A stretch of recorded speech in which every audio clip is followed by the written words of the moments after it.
ओम श्री वेद पुरुषाय नमः। नमस्कार क्लास 305। श्रीमद् भगवद गीता जी शंकराचार्य जी के भाष्य के अनुसार आरंभ किया जाता है। ओम श्री सीतारामचंद्राभ्याम नमः। नमो गुरुभ्यः। अथ काल देवता श्री संवत् 2081 कार्तिक शुक्ल पक्षः तृतीया सोमवारः अनुराधा नक्षत्रम दक्षिणायनम शरद ऋतु। ओम तत्सत् श्री शंकराचार्याय गुरवे नमः।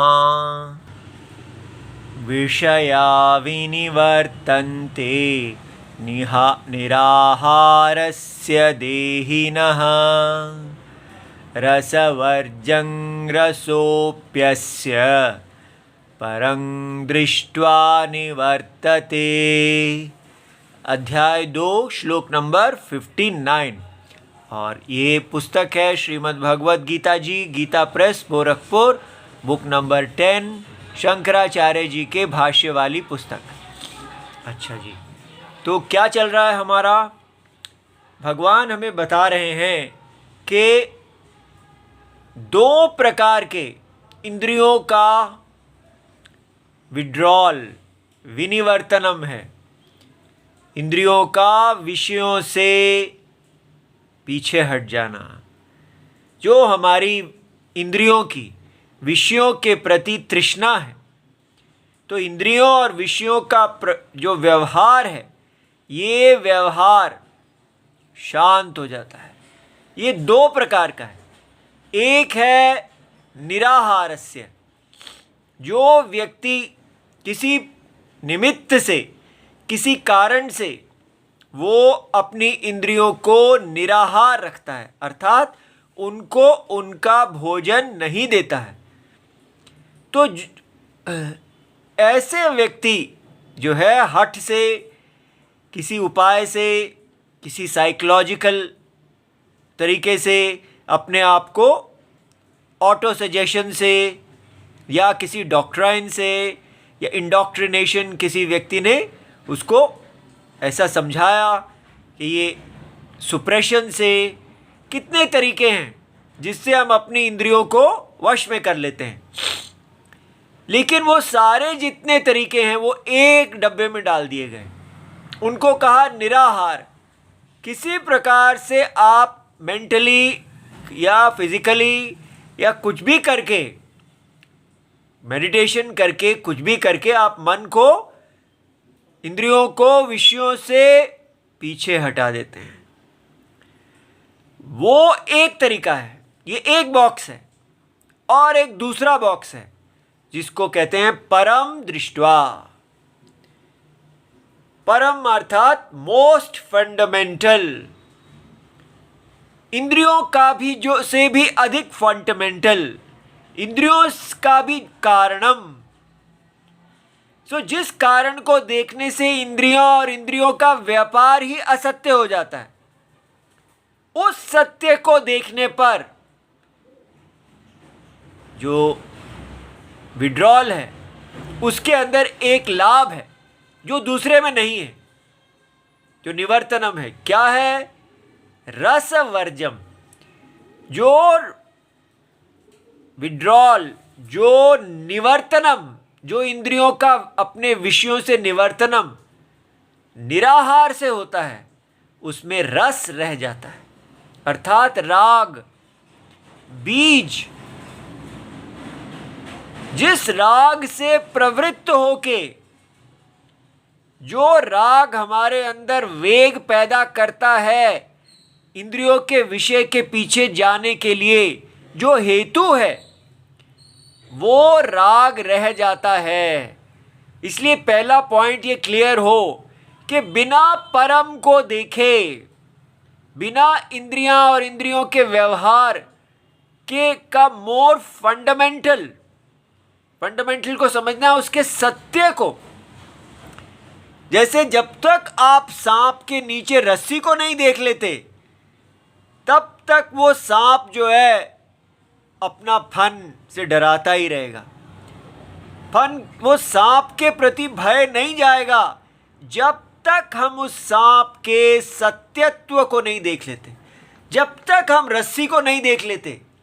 और कितने उपाय हैं उस भय से बाहर निकलने के। आप मेंटली ऑटो सजेशन कर सकते हैं कि मैं नहीं डरता सांप से। आप हाथ में लाठी उठा सकते हैं और आप पूजा कर सकते हैं कि ये नाग मेरे को कुछ ना कहे इत्यादि। अनेक तरीकों से आप उस नाग के भय से अपने आप को, मन में उस भय को कम कर सकते हैं। लेकिन उसका जब तक रस नहीं जाएगा, अंदर वो एक भय है कि ये मुझे काटता है, वो सांप का जो भय है, वो भय तभी जाएगा अगर वो सत्य ही नहीं है। उसकी पॉसिबिलिटी बनी ही रहेगी कि वो डराएगा। तो सांप को असत्य देखना ये ही एकमात्र उपाय है। तो आपने ये दोनों का भेद देख लिया। एक है परम दृष्टवा। जब आप परम सत्य को देख लेते हैं तो जिसको आप सत्य समझ रहे थे, अब वो सत्य नहीं असत्य हो जाता है। इसलिए जो भगवत गीता इंद्रियों को निग्रह करने का, इंद्रियों के विषयों में से निवर्तनम, विड्रॉल का जो उपाय बता रही है, वो परम सत्य को देखने का है कि ये सत्य ही नहीं है। जैसे स्वप्न की इंद्रियां अगर विषयों में जाती हैं और आप स्वप्न में ही, जब स्वप्न चल रहा है, इस बात का निर्णय कर लेते हैं कि ये सारा स्वप्न जगत, स्वप्न की आत्मा चिद्रूप आत्मा से व्याप्त है, आत्मा सत्यम, स्वप्न मिथ्या, तो वो आप आत्मा हो जाएंगे। आप वो शरीर रहेंगे ही नहीं। आप सारे स्वप्न की आत्मा तुष्ट आत्मा हो जाएंगे। वो जो तुष्ट आत्मा है उसको अपनी तुष्टि के लिए अब इंद्रियों का और इंद्रियों के विषयों का कोई व्यवहार करने की आवश्यकता ही नहीं, क्योंकि आत्मा पहले ही तुष्ट है और इंद्रियों की व्यवहार की कोई सत्ता ही नहीं है। They don't exist. ये बात कितना फंडामेंटल है ये। तो ये श्लोक यही दिखा रहा है कि बाजार में जो कुछ बिकता है, ये सब मन को सुलाने का तरीका, माइंड मैनेजमेंट का तरीका, ठीक है, अपने आप को एटीट्यूड चेंज करने का तरीका, पॉजिटिव थिंकिंग का तरीका, ये सब चीज़ें जो बाजार में चल रही हैं और तात्कालिक इमीडिएट रिजल्ट्स देती हैं, लेकिन ये जो इमीडिएट रिजल्ट नहीं देती है, इसको समझने के लिए बहुत समय लगता है। लेकिन यही एक्चुअल वास्तविक फल देने वाला है। ठीक है, तो यही राजमार्ग है, करेक्ट मार्ग है। तो अब हम इसके भाष्य को देखते हैं। यद्यपि विषय उपलक्षितानि, तो जब भगवान ने यहां कहा विषयाः विनिवर्तन्ते, तो इंद्रियों के विषय विड्रॉ कर जाते हैं, पीछे आ जाते हैं। ये विषय तो नहीं आते हैं, इंद्रियों के विषय तो वहीं रहते हैं। तो भगवान बता रहे हैं कि विषय उपलक्षितानि, विषय शब्द वाच्यानि, के इंद्रियों को हम, विषय कहने का मतलब है इंद्रियां, तो विषय विनिवर्तन्ते से समझ लेना है इंद्रियां, क्योंकि आप इंद्रियों के विषय से इंद्रियों के का ही उपलक्षणम कर रहे हैं। ठीक है, तो विषय शब्द वाच्यानि, वास्तव में वो विषय कहने से हम इंद्रियों को कह रहे हैं, ऐसे लेना चाहिए। और दूसरा वो अथवा विषया एव, या आप उसको विषय ही ले लें। ठीक है, तो निराहारस्य, अब जिसने आहार नहीं लिया है, तो आहार क्या है भगवान बता रहे हैं, अनाह्रियमाण विषयस्य, जिस व्यक्ति ने अपने अंदर विषयों का आहार अंदर लेना, अर्थात आँखों से रूप का आहार, कानों से शब्द का आहार, त्वचा से स्पर्श का आहार, ठीक है, नाक से गंध का आहार, इस प्रकार पांचों ज्ञान इंद्रियों से अपने अपने विषयों का जो आहार है, जो अंदर लेता है, उसको कैसे उसने रोका है? कष्टे तपसी स्थितस्य, बड़े बहुत कठिन तपस्या से। जैसे रावण है, रावण की तपस्या यही है, क्योंकि उन्होंने अपनी सारी इंद्रियों को जीत लिया, फिर भी वो मारे किसके कारण गए? काम के कारण, राग। अगर उन्होंने शंकर जी के, वो इतने बड़े भक्त थे और एक एक करके सब पूरी तरह कष्टे तपसी, तपस में स्थित हुए, लेकिन वो मूर्ख थे, उनको आत्मा के विषय में वो ज्ञान नहीं था, वो केवल राग से ही चलने वाले थे। इसलिए भगवान कहते हैं कि ये तरीका मूर्खों का है, जो वेद के चक्षु जिनके नहीं खुले हुए हैं, जो यही समझते हैं कि देह को अगर हम मैनेज कर लेंगे तो हम अधिक भोग पाएंगे। सारा संसार इसी में लगा है कि आप मेडिटेशन क्यों करते हैं? उससे मैं बहुत पीसफुल रहता हूँ। आप योगासन क्यों करते हैं? उससे मैं सब कुछ खा सकता हूँ, कंज्यूम कर सकता हूँ। 80 की एज में भी मैं ये कर सकता हूँ, वो कर सकता हूँ, इतना डाइजेस्ट कर सकता हूँ। कहानी यही आती है कि मेरी एफिशिएंसी बढ़ गई है, शरीर के द्वारा आपको अधिक भोग करने की शक्ति। इसी को रावण कहते हैं। शरीर भोग साधनम नहीं है। जब तक हम वेद चक्षुओं से, भगवत गीता के चक्षुओं से नहीं समझते हैं कि शरीर किसका साधन है, तब तक जो कुछ भी हमें चाहिए वो यही होगा कि मेरे शरीर को बेटर यूटिलाइजेशन हो, शरीर का अच्छा प्रयोग। और वो यही है कि मैं अपने शरीर से अधिक कंज्यूम कर सकता हूँ, थिंक कर सकता हूँ। मेरी सारी फैकल्टीज, जितनी भी अंदर की इंद्रियां, मन, बुद्धि इत्यादि मेरे भोग के लिए उपलब्ध हैं। ठीक है।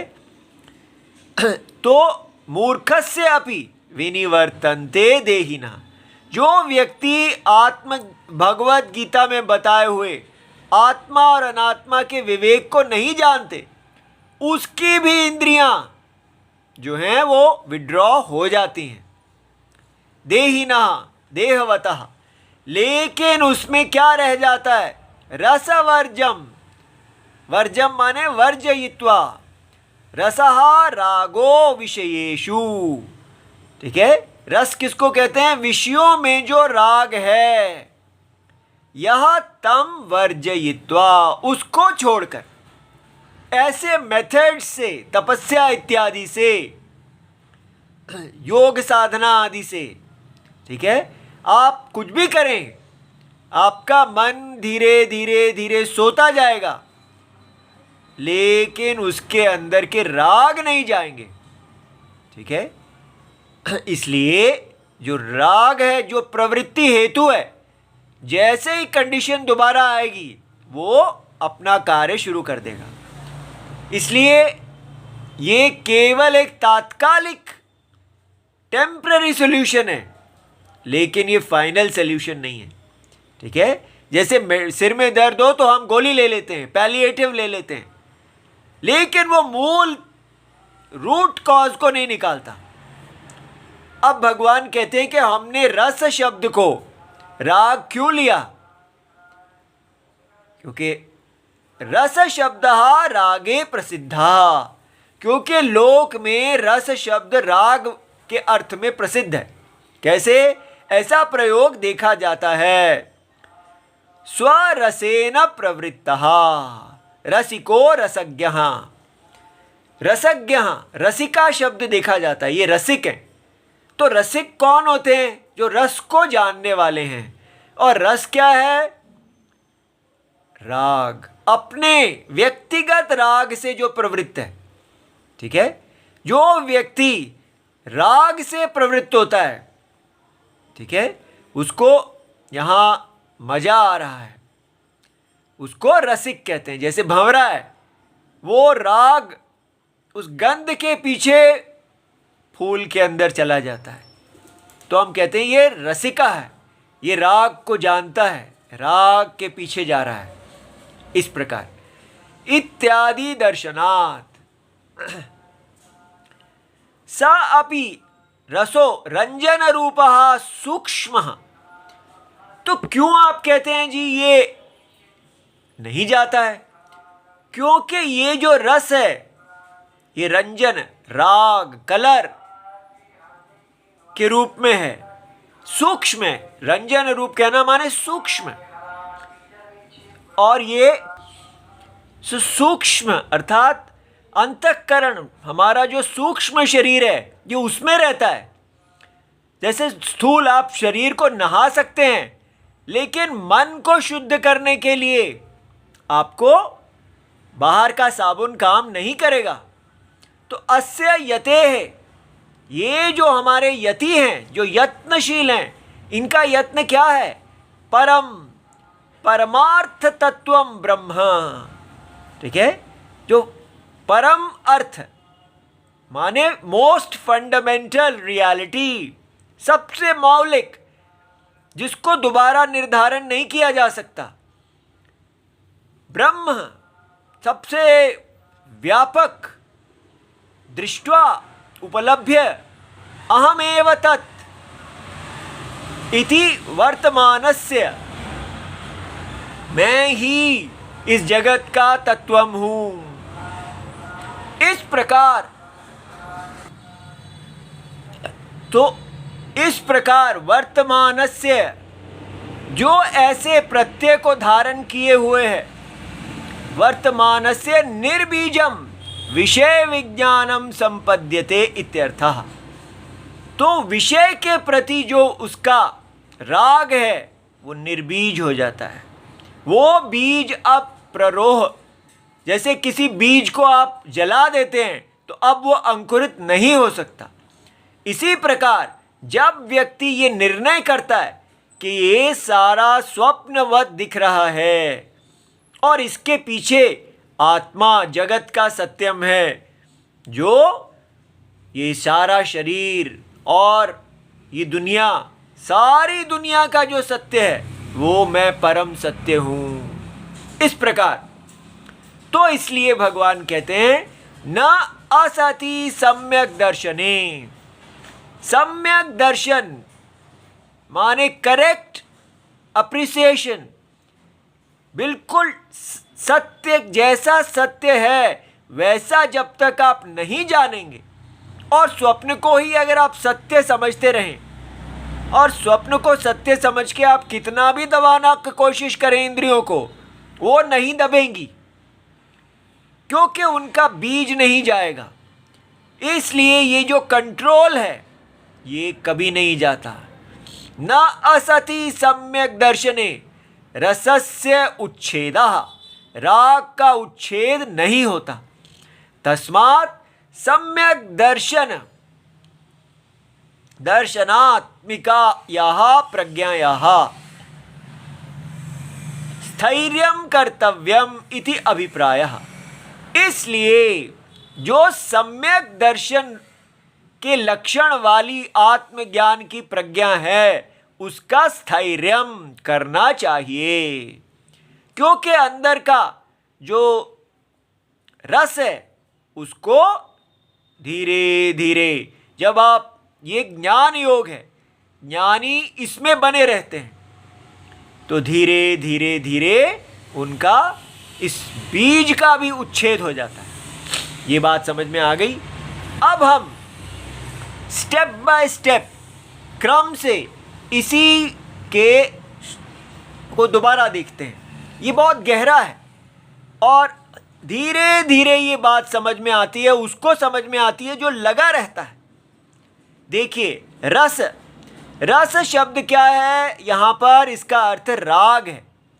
राग माने हमारे अंदर जो सूक्ष्म, हम सब कोशिश करते रहते हैं कि इंद्रियां हमारे वश में आ जाएं, लेकिन ये भगवत गीता हमें वो तरीका सिखाती है जिससे राम आदि महान लोग इंद्रियों को वश में करते थे। वो क्या है? परम दृष्ट्वा निवर्तते। जब तक हम परम को नहीं देखेंगे, परम सत्य को नहीं देखेंगे, तब तक ये राग नहीं जाएगा। आजकल ये बड़ी प्रॉब्लम है कि हम कहते हैं कि पुरुष जो हैं वो स्त्रियों को ऊपर बड़ी जल्दी वो मोहित हो जाते हैं, और स्त्रियों को हम कहते हैं कि आप ऐसे कपड़े ना पहनो, ये करो ना करो, वो ना करो। वो कहती हैं हमारे ऊपर क्यों रोक लगा रहे हो? जब आप लोग अपने ऊपर कंट्रोल नहीं कर सकते हो तो अपने ऊपर कंट्रोल करो, हमें कंट्रोल करने क्यों कहते हो? ठीक है, तो इसलिए उस तर्क में तो अभी नहीं जाते। वास्तव में तो सबको मर्यादा का पालन करना है, लेकिन अगर हम पहले देखें कि क्या हमारा कंट्रोल का मेथड ठीक है। अगर दूसरे नहीं भी पालन करते, जो व्यक्ति अपनी इंद्रियों को वश में कर रहा है, चाहे स्त्री हो या पुरुष हो, सब काम से पीड़ित हैं। ऐसा नहीं है कि पुरुष ही काम से पीड़ित होते हैं। शास्त्र के अनुसार स्त्रियां अधिक चंचल होती हैं, उनके अंदर काम का प्रभाव अधिक होता है, लेकिन क्योंकि वो कोमल शरीर की होती हैं, इसलिए उनके ऊपर हुआ अत्याचार कहीं ज़्यादा दिखता है और हर्ट करता है। इसलिए काम चाहे नर हो या नारी हो, सबको धर्म से गिराता है। सबको सीखना है कि इस काम का जय कैसे किया जाए। तो अब हम ये देखते हैं कि भगवत गीता में क्या तरीका बताया गया है। परम दृष्ट्वा निवर्तते माने परम मीन्स हाईएस्ट, मोस्ट फंडामेंटल। तो अपने आप को हम परम सत्य में स्थित कर लें और असत्य को परम सत्य में स्थित करके इस असत्य के अंदर रहते हुए भी असत्य से असंग हो जाएं। ये पॉइंट समझना है। देखिए, ध्यान से फिर से सुनिए। परम सत्य और उस परम सत्य के अज्ञान के द्वारा दिखने वाला एक स्वप्न प्रपंच। परम सत्य कौन है? ये सारे प्रपंच, ये जो जागृत हमें दिख रहा है, ये एक स्वप्न है, आत्मा में उठा हुआ स्वप्न। और ये वास्तव में आत्मा, दृष्टा आत्मा के द्वारा व्याप्त है। अगर हम अपने आप को परम सत्य दृष्टा आत्मा में स्थित कर लेते हैं तो हमें एक असंगत्व मिल जाता है। ये स्वप्न में इंद्रियां हैं, इंद्रियों के विषय हैं, और इंद्रियों की स्वाभाविक गति है राग के कारण कि वो विषयों में ही जाती हैं। आप कितना भी कह लो, आप राग को ऑटो सजेशन आदि से ख़त्म नहीं कर सकते। इसलिए ये प्रॉब्लम रहेगी रहेगी कि जब भी इंद्रियां अपने विषयों को देखेंगी तो हम विचलित होने की एक संभावना में रहेंगे ही रहेंगे, और वो कभी भी एक्सप्लोड कर सकता है। ठीक है, ये एक ऐसा है जैसे आप एक वॉल्केनो, एक ज्वालामुखी के ऊपर बैठे हुए हैं जो कभी भी फट सकता है। कोई भी व्यक्ति ये नहीं कह सकता कि मैंने अपने राग को जीत लिया है। इसलिए ये प्रोफेशनलिज्म आदि सब बेकार है। तो क्या तरीका है ये फंडामेंटल रियलिटी के अंदर स्थित होने का? देखिए कि हमारे को एक ही के अंदर दो नेचर्स दिख रहे हैं, हमारा देही नेचर और हमारा देह नेचर। देह माने बॉडी, और देही माने एम्बॉडीड, जिसका शरीर है वो देही है। जैसे धन और धनी, जिसका धन होता है उसको धनी कहते हैं, इसी प्रकार जिसका देह है वो देही है। ऐसे जब हम देखते हैं तो हमको दो स्वभाव दिखते हैं, ये दृश्य है, ये दृष्टा है, ये चेतन है, ये जड़ है, ये अस्तित्ववान है और इसमें कोई अस्तित्व नहीं है, इसकी कोई सत्ता नहीं है। जैसे ये लहर जैसा है और ये जल जैसा है। इसलिए हमें बताया जाता है कि देही के अज्ञान से देह और देह से दिखने वाली इंद्रियां और विषय, पूरा संसार इस देही का देह है। देही का स्वभाव परम, जिसको परम दृष्टवा कह रहे हैं, वो क्या है?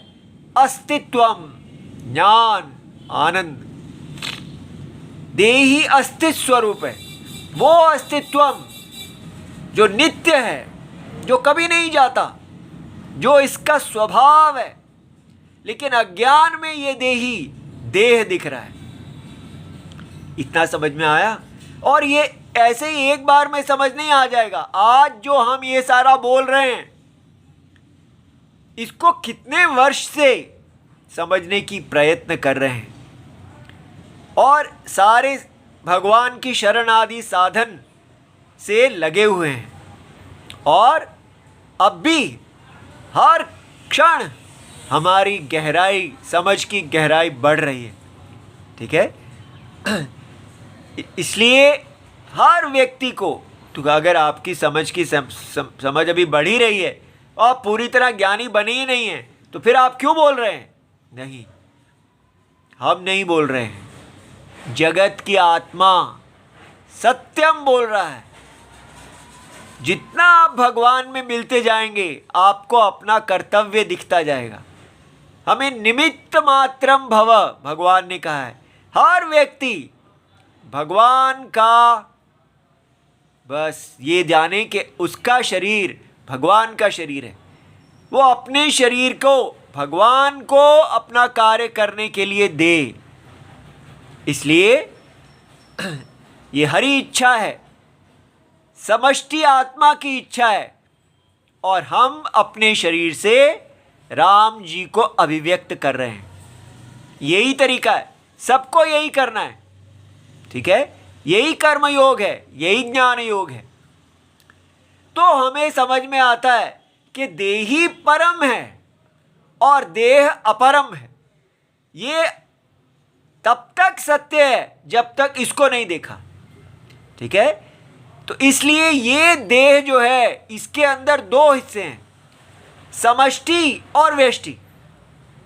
समष्टि माने लिमिटलेस होल, पार्टलेस होल, और व्यष्टि माने लिमिटेड पार्ट। ये बात समझनी है। हो जैसे ड्रीम के अंदर होल बॉडी है, सारा ड्रीम, पूरा ड्रीम क्या है? Limitless hole. उसके अंदर आप इतने पार्ट्स देखते हैं, लेकिन ड्रीम डिवाइडेड नहीं है ना। वहाँ पर गाय, बछड़ा आदि, आपको हाथी, घोड़ा, पहाड़, नदियाँ इत्यादि बहुत सारी डिविजन्स दिखती हैं, लेकिन वो सारी एक प्रत्यय है। ठीक है? एक अनडिवाइडेड आत्मा सत्यम के अंदर एक पार्ट होल रिलेशनशिप दिखता है। वो जो है उसी को हम बार बार आपको दिखाते हैं। वो ये है, यहाँ हमको पहुँच जाना है, परम में स्थित होना है। देही, एक ही देही, पार्ट भी है और पार्टलेस होल भी है। ये यज्ञ रूप है। इसको देख के असंगता आ जाएगी आपके अंदर कि आप परम हैं और आपने एक अपरम असत्य उपाधि को पहन रखा है। तब आपको समझ में आएगा कि धर्म, ये शरीर धर्म साधन है, रति साधन नहीं है। ये रति आपको कहाँ से मिलेगी? परम में से। देही आपको आनंद देगा, अस्तित्वम आपको देही से मिलेगा, ज्ञान आपको देही से मिलेगा। यही गायत्री मंत्र बताते हैं। सब ज्ञान देही देते हैं इसलिए हम निर्भय हो जाते हैं, आनंद के लिए भीख नहीं मांगते, इंद्रियों के विषय हमें रति नहीं देंगे, इंद्रियों के कार्य को हम अपनी इंद्रियों का उतना ही प्रयोग करते हैं जितने में धर्म पूरा हो। इसको बोलते हैं स्वार्थ निरपेक्ष। बिना किसी स्वार्थ के आप इंद्रियों के विषय का व्यापार करते हैं, फ्री फ्रॉम सेल्फ इंटरेस्ट। ना कोई व्यक्ति, ना आपकी कम्युनिटी, ना राष्ट्र, ना रिलीजन, केवल सत्यम। ये स्वार्थ निरपेक्ष जो धर्म है, ये हमने भूल ही गए। हम निरपेक्ष निरपेक्ष माने सेकुलर को करते जा रहे हैं। धर्म निरपेक्ष होना चाहिए, स्वार्थ निरपेक्ष। धर्म जो है वो निस्वार्थ है। क्यों? क्योंकि वो परम सत्यम का धर्म है। इस प्रकार इस टॉपिक को अच्छी तरह विचार कीजिए और समझिए कि धर्म करते करते जो रति मिलती है उसी में हमारा अधिकार है। शरीर को हम रति के लिए प्रयोग नहीं करते। हमारा एक्शन जो है उसका रिजल्ट धर्म हो, रति नहीं। जो धर्म खाना खाते खाते जितना आपको आनंद आ गया बस उसी में अधिकार है, लेकिन आनंद के लिए नहीं खाना। आनंद आपको परम में से मिलेगा, भगवान आपको सींचेंगे। ठीक है, इस संसार में केवल रहने का उद्देश्य है धर्म, निस्वार्थ धर्म। ओम नमो भगवते वासुदेवाय। प्रणाम।